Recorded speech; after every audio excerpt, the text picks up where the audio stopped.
I know you're waiting for news on the IMF engagement. We'll have that for you in the course of this bulletin. But we start with this. President FIDO says he is committed to ensuring all railway projects are completed successfully to ease pressure on road networks. According to him, availability of a good railway network will support economic integration of the West African sub-region as well as boost commercial activities. The president was speaking at a sword-cutting ceremony for the construction of a 78-kilometer railway line from Manso to Huni Valley as part of the Western Railway Line project. Here's more in this report. Parliament in 2020 approved the loan agreement of 500 million euros for the project, which stretches from Manso to Huni Valley as part of the Western Railway project. This falls in line with the Railway Master Plan endorsed by President FIDO to ensure modern railways across the country. Speaking at the sword-cutting ceremony, President FIDO assured the resources will be made available for all expansion projects in the sector. Government is committed to securing additional resources to complete the expansion of the new standard gauge rail network in the country, in line with the Railway Master Plan. The development of the Manso-Huni Valley section of the railway line, of the Western Line, is to be constructed at a cost of 500 million euros, the highest single investment for rail development since our nation gained independence. Minister for Railways Development, John Peter Mewu, hinted that the Western Line has the potential of enhancing the export of mineral resources, which will ensure some foreign exchange earnings for the country.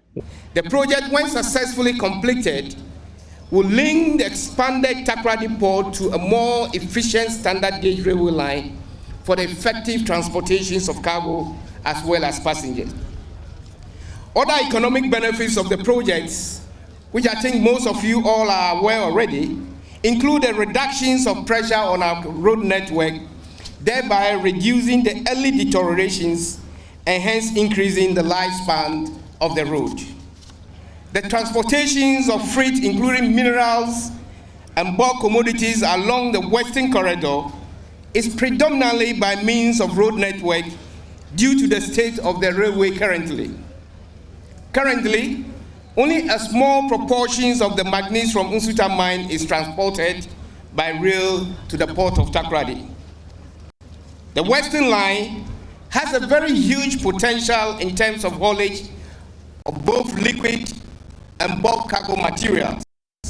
Western Regional Minister Otrida Kumensa called on contractors to use local artisans for the project in order to increase local employment.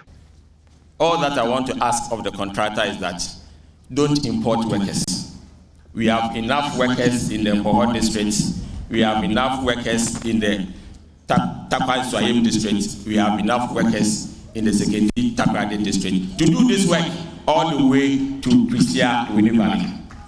So please, Amandi, we know that you have the skills and the capacity to deliver a good job. You've done it before. And we know that you heed to this advice so that the people here, especially Manso and the Takwai Swayim and Prisia Huni Valley, will feel this project being done on their soil. The port of Takoradi will witness another boost in commercial activities through the operations of railways. Now, the 2022 MTN Risk Summit Africa Conference is coming off at the Kempinski Hotel, Accra, on July 13 and 14.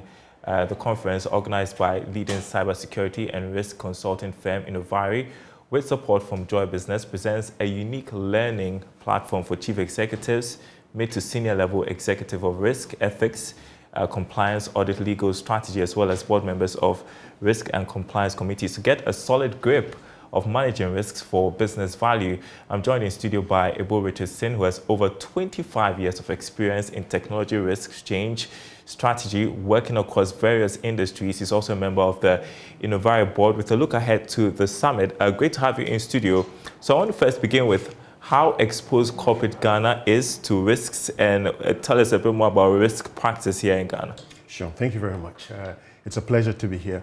So I think if you look at the current terrain that we're in at the moment, exposure to risk, in my view, is quite high here. Risk, one definition of risk is that it's an uncertainty of outcome. That means things happening which can derail all your objectives and all your goals, things that you didn't foresee or plan for. So if you look at the current sort of situation that we're in, the dispensation, there's a lot of uncertainty. That means that risk is increasing, and therefore risk management is most critical.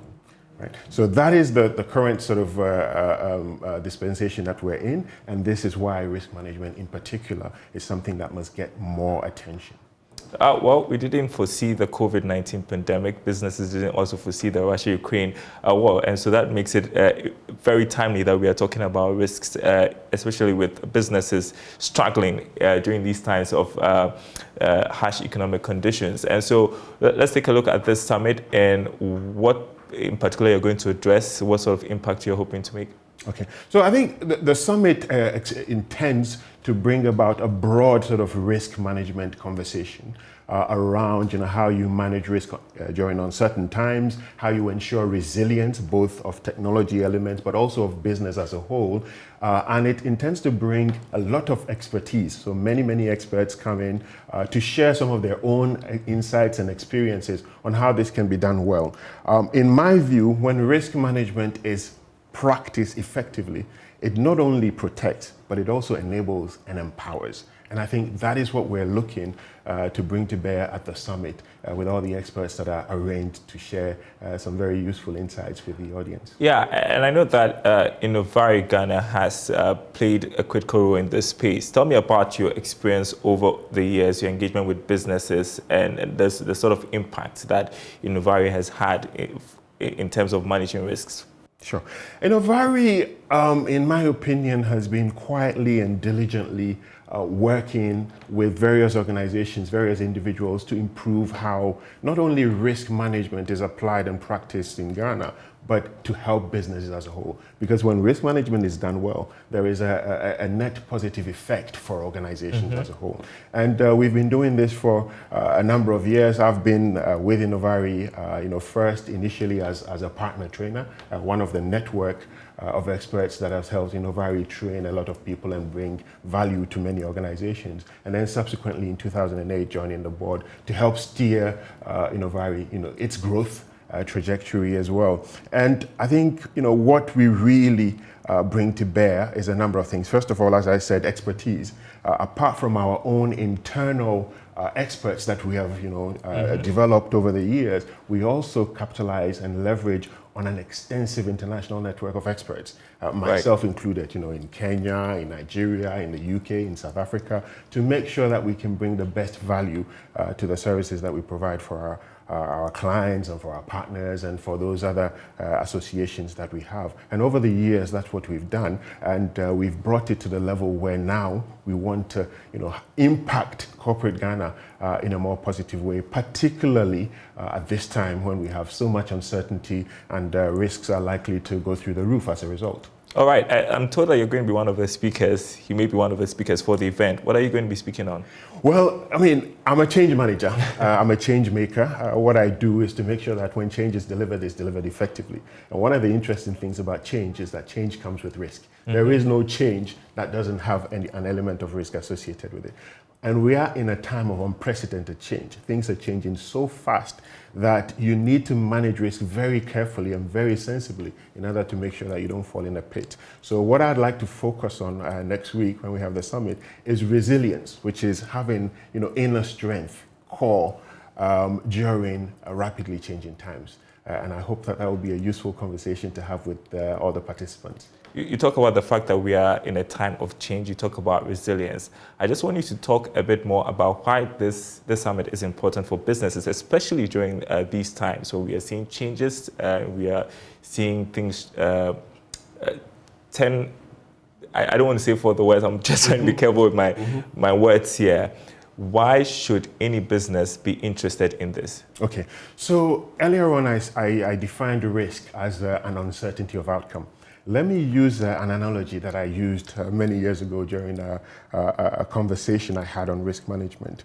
The fastest vehicles in this world have the most powerful and sophisticated brakes. Okay? If you take racing cars, aeroplanes, rockets, they have the most sophisticated braking systems. And the reason is so that they can go faster. Because the faster you go, the more sophistication, the mechanisms you require to be able to stop. Otherwise, you'll just crash and burn. Now, organizations need risk management in order to ensure that they can be more enabled, faster, they can do more as a result.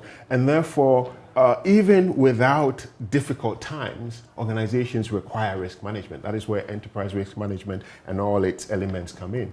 But particularly at times such as these, you need risk management to ensure that not only are you doing the right things in the right way, you're also creating the right platforms, the right mechanisms to create value for yourself as an organization, your stakeholders, and your customers. So that's why this is important. We are going to be following that summit closely, the MTN Risk Summit Africa. That's on the 13th and 14th of July, organized by Innovari with support from MTN. Appreciate your time with us. Ibo Richardson, who is board member of Innovari. Thanks for coming. It has been a pleasure. Thank you. All right. You're watching The Marketplace. Let's turn to other stories. I believe you're going to the IMF. All right. Now, businesses in Ghana have been to re-strategize if they want to survive the current economic crisis and its corresponding high inflation rates. Inflation reached 27.6% in May this year, consequently triggering an upward trend in interest rates in the Ashanti region. The increasing rates have affected small-scale businesses. Now, Charles Kusi Apiakobi, a business consultant, wants businesses to adopt different management approaches in staying afloat. There's more in this report. Ghana's annual inflation rates accelerated for the 12th consecutive month, moving from 23.6% in April to 27.6% in May this year. The development is affecting local businesses, but Corporate Vision Consult is helping to rejuvenate businesses through its economic forum in the Ashanti region. Speaking at the forum, Financial Secretary of the Ghana Union of Traders, Guta Ashanti, blamed high import tariffs on increasing prices of goods. Max Obanfo reveals the tariff is collapsing businesses. After the COVID, things were getting better, but the Russia-Ukraine war has collapsed everything once again. So it's like previously when we import goods, the container that brings our goods were $3,000 for a container, but now it has shoot up to $1,200 for the European countries, $1,500, $1,600 for those from China. So it is killing our business, and that is one main reason why prices have gone up. Chief Executive Officer of Corporate Vision Consult, organizers of the forum, Charles Kusi Apiakobi, says they seek to improve the current economic challenges and explore avenues for businesses to survive. The business environment is challenged, and there's a need for us to assess the current situation and see how best we can probably adapt to strategies to survive in this current economic environment. That's why we're here today. We met to pick thoughts, and probably we have to assess those thoughts that have come out. Then we'll come out with a report, or a recommendation report on what must be done. So we will re-engage this trade association that we met today and probably advise them the route to take in the revamping businesses within the Ashanti region. The forum was on the theme, Revamping Business Environments, Our Responsibility. Anita Sewajige's reports, read to you. All right, let's turn to our top story this afternoon. The visiting team from the International Monetary Fund today starts the process of collecting economic data from government for scrutiny. Engagements have started today after Ghana rescinded its decision not to seek assistance from the multilateral lender. Here's George Affe with the latest. Joy Business is learning that the team led by economist and mission chief at the IMF, Dr. Carlo Esdrelevich, will be pushing for up-to-date data on the economy, especially when it comes to Ghana's debt stock. Government has already indicated that it will be proposing a 3-year program, that is an enhanced domestic program, targeting $3 billion from the IMF. The team is expected to be in Accra for the next 7 days and will also be hoping to carry out some analysis on the data gathered. they are expected to get some understanding from Ghana's negotiating team on the current macroeconomic conditions and the true state of the economy. The IMF team is expected to go back to Washington, D.C., USA after July 13 with the data gathered for further analysis and come forward with some interventions on how to stabilize the economy, which will be influenced by what Ghana has put forward in terms of its fund program.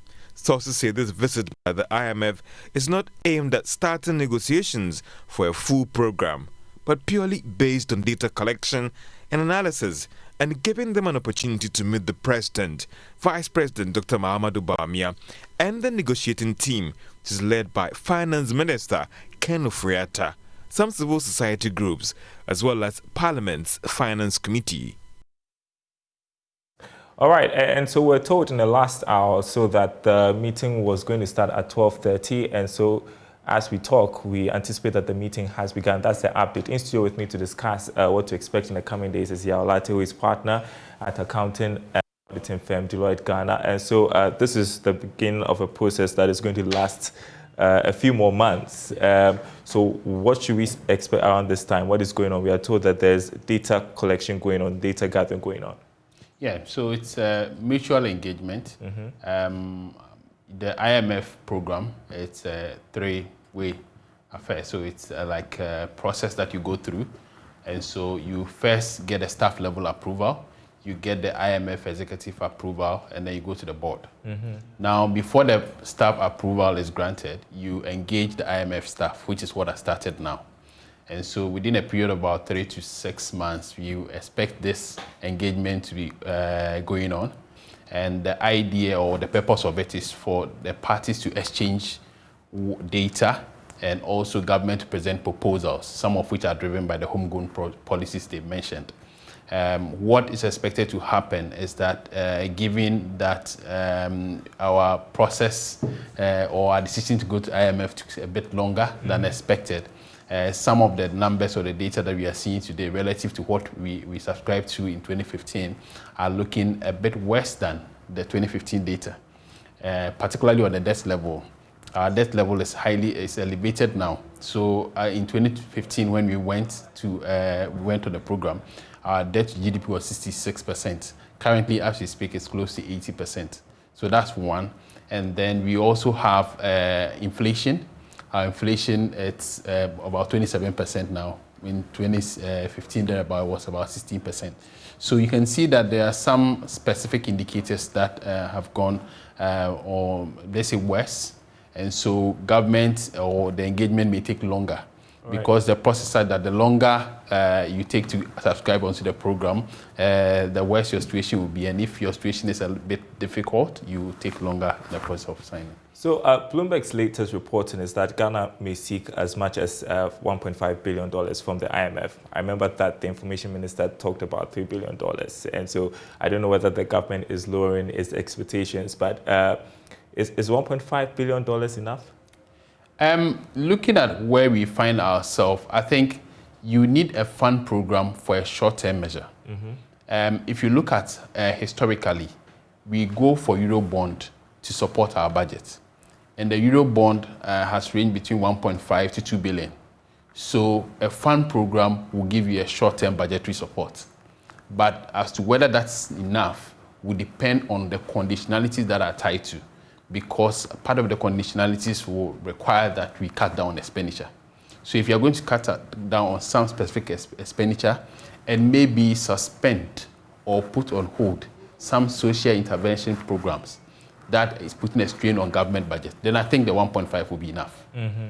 If we're still going to continue our usual expenditure, which I don't think the fund will allow for all of them, then I think it may not be sufficient. But if we cut down on some expenditure, it will be sufficient. Well, government's 3-year target to turn the economy around, some experts have questioned it, saying that the time frame is not enough to turn around the woes of the economy.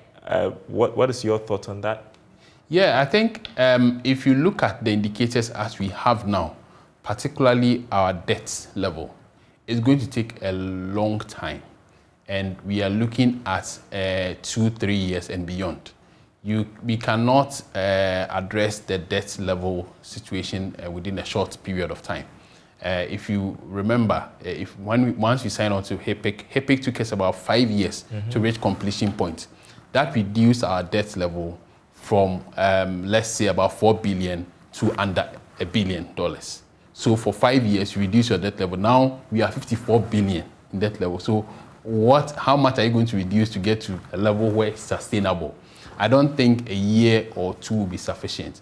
I think what will be helpful is for us to look at ways of increasing our revenue, because our revenue to GDP, as we speak, about 2.6%. Well, speak of revenue, we are told that we should expect some new tax measures. Of course, people don't want to hear that, but it's on the table as well. Yes, so I think there are 3 key things that usually come to the table when you engage IMF. One of them is labor. So hiring freeze, so it's something that will come. And then secondly, taxes. So we are expecting tax, but the taxes is going to be more of focusing on innovative ways of bringing or widening the tax net. Government, credit to government, we've started with the Ghana card implementation. We need to action that and ensure that a lot more people are brought in the tax brackets. I think that's it. And then the last thing is the tariff. Energy sector tariff and all, we have to increase the tariff in the energy sector. I think that's something that... Nobody wants to hear that, yes. And we should expect a squeeze in the coming days. More difficult times, yes. Wow. I've got to let you go because you have to be on radio in 5 minutes for the masterclass. You'll be discussing how businesses can... building a credible business plan. Yes. Oh, wow. Interesting. That's on Joy 99.7 FM. So you can catch Yaolati there. That's in 5 minutes. We move on to... tech, because it's a Wednesday, we want to talk tech. And joining me is Henry Kobler. It's been a while he's been on, lead for Eyes of Africa.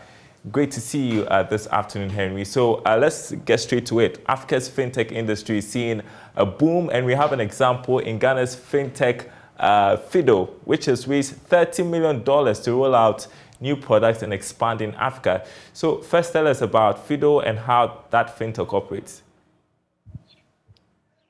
Okay, all right. So FIDO basically comes in as, for most people who have actually tried the platform, they would see the platform as a credit point or a place where they can actually get loans, easily from the platform. And so generally, I think that if you're going onto the Play Store, which is primarily where they operate, where they have a mobile application, which enhances the way that you can basically have a loan in the shortest possible time, that makes it easy. The most impressive thing about it is that it's actually ranked as the second fintech application on the Play Store. And so it's not just by dint of numbers or links. I think that basically they're doing a good work to relatively rank way above, most of the banking mobile applications that are around. To be the second fintech applications on the Play Stores gives them a bit of credibility.